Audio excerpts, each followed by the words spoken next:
Că te duci în cablurile alea.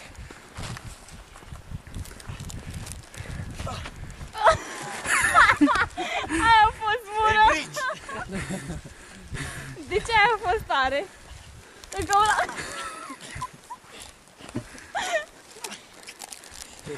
Nici cum nu mă pot întoarce. Vai, ce tare ești! YouTube scrie pe tine.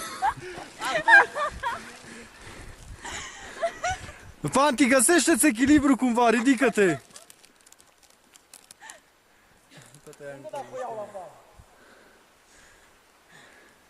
Atât, gata. 3, 2.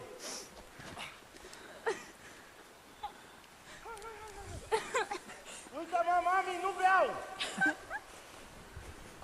Și acolo e noastră că e viteză, știi? Ce e acolo? Nu! Pietriș în pula aia, dar nu mai intrați prin aia, bă! E gheață. Da, se zgârie.